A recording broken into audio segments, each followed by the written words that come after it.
0 to 60 in 6.3 seconds, quarter mile time in 16.5 seconds, is the Honda Integra Type R overrated? And yes, I'm specifically talking about the JDM version and not the US version. If you're asking me if the Acura Integra Type R is overrated, I'd say of course not. There's only about 3,800 made and people wreck them every year. Now, if you look at the Japanese version, there's about 30,000 made.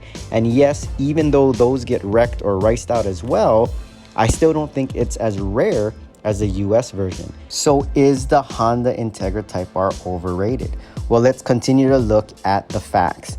What about the price ranges? Right now, they're exporting them from Japan, and when you look at the American market, they're priced from $20,000 to $30,000 plus. And for that price range, you can get a S2000, a Porsche, maybe like a Boxster, a Cayman, early 2000s Carrera. You could even get an E36, E46, E92 if you wanted a V8 M3. And again, it depends what you want. If you're a Honda person that loves VTEC, I do love VTEC. I think it adds a different type of feel to the drive. It brings back some great memories, that nostalgic feeling. But comparing it to those cars, is the Honda Integra Type R overrated? Here's another alternative to consider. Why don't you get another Acura Integra and just put a K motor in there?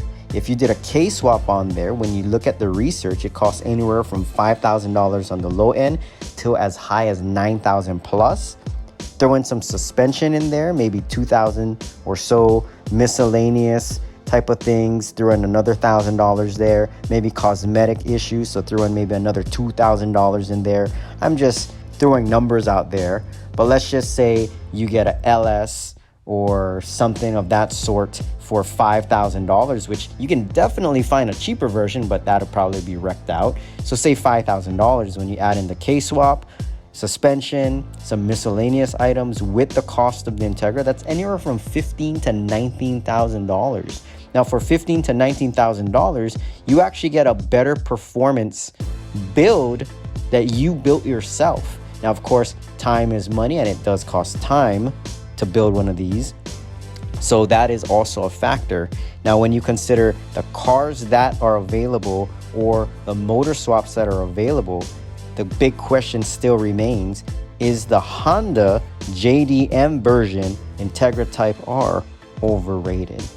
I believe the JDM, specifically Japanese JDM version Integra Type R, is overrated.